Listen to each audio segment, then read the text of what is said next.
All right, for the purposes of this video, I erased away the rest of my vanishing lines just so they aren't going to get confusing. All right, so I want you to imagine now I've got this cube here. I can see the top of it because it's below my eye line. And I want to add a box that's stacked on top of this thing. So it just looks like it could be, a box with another box sitting on top of it. So I'm going to start off by adding, just like with every single other box, I'm going to start off by adding a vertical line. This vertical line has to exist ending within the face of this top box here. Okay, it can't continue down this way. It's got to end on this space. And then just like I've been doing with every single other box, I'm going to connect my vertical line with my vanishing points on each side. Just like this exact same thing.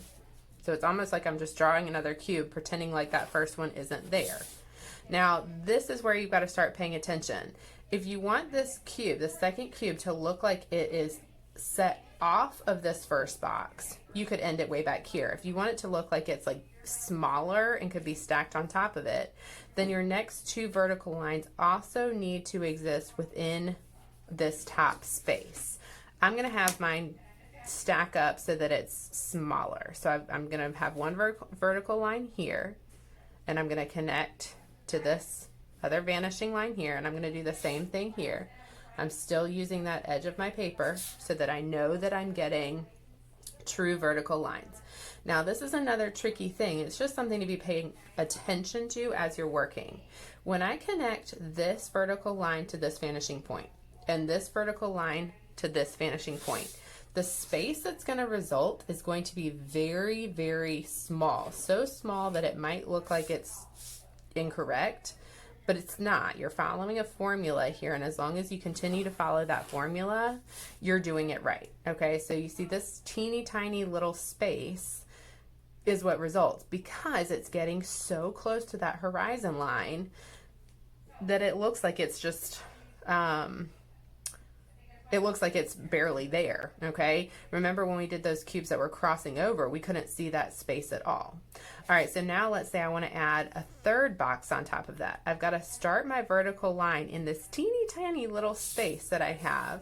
So I'm just going to set my pencil here. I'm going to come over just a little bit. I'm going to line up again with the edge of my paper, and I'm going to add a vertical line. Well, now this cube that I'm starting now crosses over my horizon line. So I'm not going to need to do all the same steps because I'm not going to end up seeing the bottom or the top of this one because it's crossing over that space. So I'm connecting all of my lines just like before. And I need to just add my last vertical lines.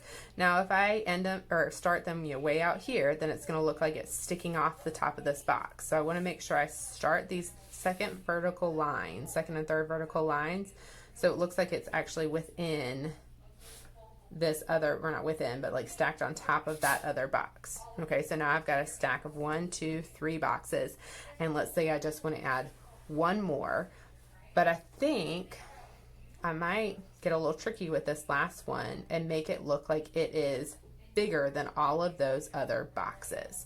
So I'm going to start my vertical line so it exists within the face of this top box here. And I'm going to connect the top of it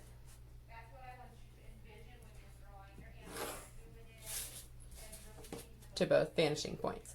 Now, if I wanted it to be smaller than this box, I could end there.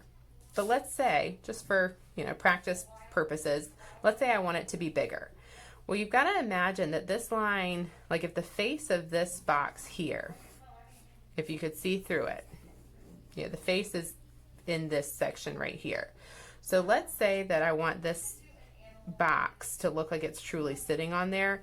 This vertical line would actually come down further than the edge of this. You don't have to do this. This is just, I'm just kind of elevating the skill a little bit. I'm not going to draw all the way through these boxes. I'm drawing very lightly right now, and then I'm going to bold that line a little bit more once it passes this face here. So you can imagine it goes through here, but you can't really see it until it's sticking out here. And then I'm going to do the same thing on this side.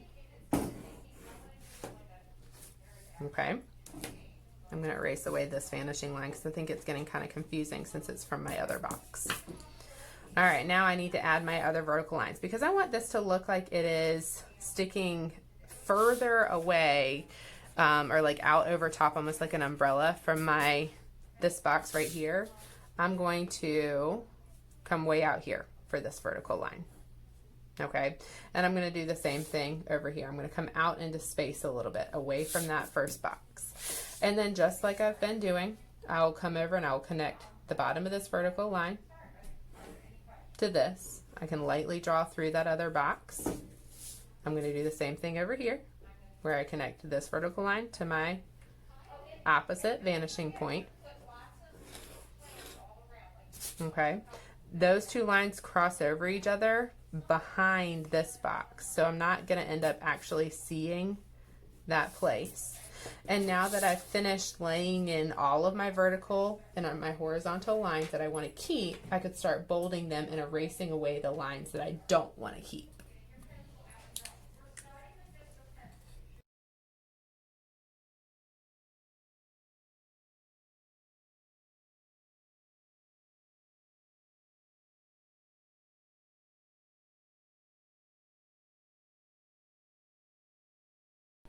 I just wanted to point out really quickly the mistake of eyeballing. I started trying to bold my horizon line and I just took off tracing instead one of the vanishing lines because I was just, you know, eyeballing it instead of actually using my ruler. But when I pulled out my ruler and connected my two vanishing points and traced along my horizon line, I actually found it was in a different place than where I started off. So there's my stack of cubes.